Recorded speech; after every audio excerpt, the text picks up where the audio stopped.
É bem comum uma pessoa, quando sofre algum acidente de trabalho, ter dúvidas sobre benefícios, sobre como agir nessa questão. E é sobre isso que eu vou conversar com o Dr. Lúcio Crestana, advogado, que vai passar dicas para você que tem dúvidas sobre esse caso. Como, por exemplo, quando que pode ser considerado uma ocorrência de acidente de trabalho, doutor?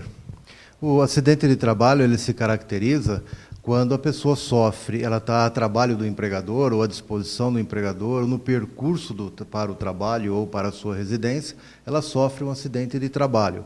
Ou quando ela sofre alguma lesão, alguma perturbação, essa perturbação ela pode ser permanente ou provisória, né? E também quando existe a morte em decorrência de um acidente. Daí caracteriza-se como acidente de trabalho. Agora, tem um documento, o CAT, né, a comunicação de acidente de trabalho. Esse documento ele é obrigatório a ser preenchido e por quem? É obrigatório. A CAT, que é a comunicação de acidente do trabalho, ele deve ser preenchido pela empresa. Se houver morte, ela deve preencher imediatamente. Se não houver morte, ela deve preencher até o dia seguinte e enviar ao INSS. Esse comunicado hoje é muito fácil, porque é feito pela internet, no próprio site da Previdência, da Previdência, onde você vai lá e vai preencher as questões que são perguntadas, tem um relatório próprio para essa finalidade. E aí você já preenche, já encaminha imediatamente. Então, hoje é muito mais fácil para você fazer. E se a empresa não fizer, ela fica sujeita à multa, né? E também a CAT, ela não só se a empresa não abrir, o promotor público pode abrir, um juiz de direito, o médico, né? O próprio corpo de bombeiro, a polícia, qualquer um deles pode fazer a abertura da CAT. Ela é livre para qualquer pessoa fazer. É evidente que você vai responder pelas afirmações que você fizer. Doutor, em relação à estabilidade no emprego, quanto ao acidente de trabalho, como que é tratado essa questão? Existe a seguinte situação: todo aquele acidente de trabalho que você fizer uso do benefício do INSS, né, ou seja, até pouco tempo eram 15 dias, a partir do 16º dia de afastamento, você ia para o INSS e aí ele passava a pagar o auxílio-doença. Hoje isso daí foi alterado através de uma medida provisória e passou para 30 dias. Então, a partir do 31º dia que a pessoa estiver afastada, ela passa a gozar do benefício acidentário. A partir daí, ela tem uma estabilidade de 1 ano a partir da alta médica.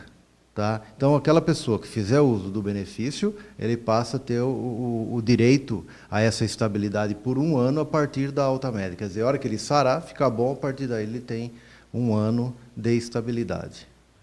A partir do acidente, a questão de indenização. O funcionário ele tem direito à indenização em que casos? E a indenização ela parte de onde? Do INSS ou da empresa empregadora? Tem 2 tipos de indenização. A indenização é pelo INSS, que é inclusive esse auxílio acidente que você recebe durante o período que você estiver impossibilitado. Agora, se você tiver sequelas, tiver perda laborativa, tá? Você também pode pleitear junto ao INSS essa indenização, né? Ou se houver a morte também, você passa a receber, os dependentes passarão a receber uma indenização. A indenização por parte da empresa também é possível quando ela agir com culpa, quando ela propiciar que o acidente ocorra, né?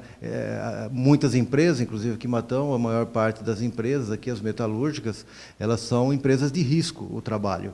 Então, se uma pessoa se acidentar nessas empresas, a responsabilidade que hoje, e cada dia mais, ela vem sendo aceita, que a responsabilidade é objetiva, ou seja, sofreu o acidente e a empresa é obrigada a reparar.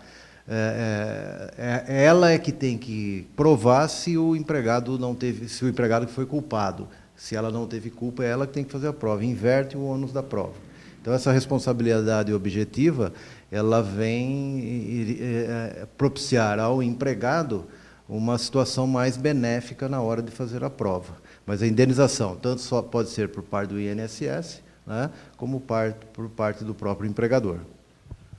A doença do trabalho, ela pode ser atestada por quem, de que forma e em quais acontecimentos?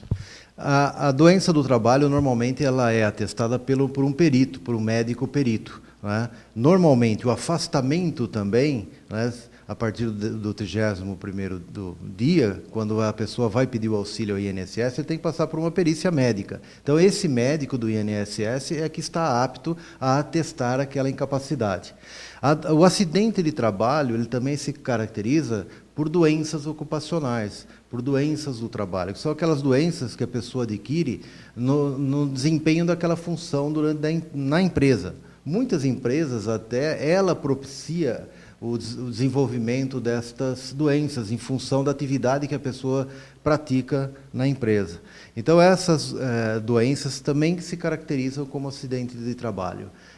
Uma vez constatada, também abre a CAT, e quem constata, no caso o acidente é fácil porque houve uma lesão, houve uma perturbação, né, é mais simples. A doença não, você precisa verificar se aquela doença mesmo existe, se não são doenças congênitas, são doenças que realmente é doença caracterizada como doença do trabalho, que também aí tem indenização, tem reparação, tem tudo mais. O que a gente tem percebido, e isso tem ocorrido com muita frequência, principalmente aqui em Matão, e é uma queixa geral, é no sentido de que muitos médicos, né, como toda profissão, tem os bons e os que não são tão bons assim, né, vamos colocar dessa forma. E muitas vezes eles dão atestados, não porque o médico está identificando que é a pessoa, porque a pessoa chega lá e fala, eu quero um atestado por 5 dias, 10 dias. E, curiosamente, até pouco tempo, dificilmente um médico dava a partir de 15 dias. Né? Porque a pessoa tinha que ir para o INSS. E como no INSS passa por uma perícia médica, se a pessoa não tiver realmente com um problema sério, ele não é agraciado com o auxílio. Né? Então, as pessoas davam 15 dias, esses médicos costumavam dar 15 dias. Agora já estão dando 29 dias, 28 dias. Então, fica muito na cara que... E aí, às vezes, você encontra essa pessoa que está afastada, que o médico disse que ele não está apto, e está trabalhando como servente de pedreiro, trabalhando de pedreiro, está andando de bicicleta. Né? Então, isso é péssimo por quê?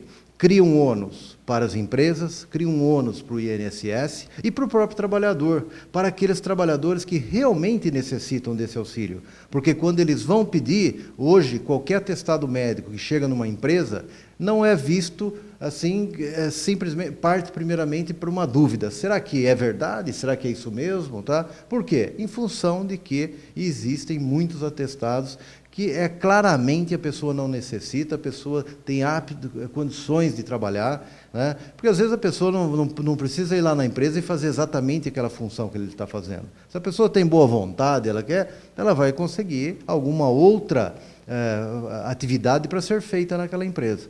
Então, quando você me pergunta se o empregado tem direitos, ele tem, mas eles precisam também saber ser comedidos na hora, né? E solicitar quando realmente necessitam. Que aí vai ter o amparo da empresa, vai ter o amparo do INSS, vai ter o amparo de todos os órgãos aí que defendem os interesses dos trabalhadores.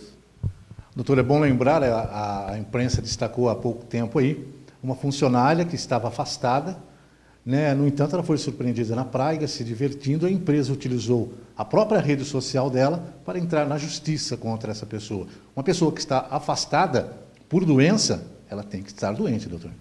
Sim, né? É o que a gente está comentando aqui, e a gente realmente detecta muito esse tipo de ocorrência. Pessoas que estão, às vezes as pessoas, eu estou com um problema sério de hérnia de disco. A gente sabe que hérnia de disco não é uma coisa que é fácil, é dolorido, é complicado, a pessoa, e às vezes você vê a pessoa andando de bicicleta, a pessoa andando, passeando, né, num shopping, fica lá o dia inteiro e tal. Então, é evidente que essa pessoa não está inapta. E as pessoas utilizam, sim, hoje, da rede social, de todos os tipos de comunicação, né, que hoje as pessoas divulgam muito, né, para fazer essas provas. E detectado, realmente perde o direito, e ela corre o risco, até se ela estiver afastada pelo INSS, de ter que devolver o valor que ela recebeu. Direitos e deveres têm que andar junto. Com certeza, sempre.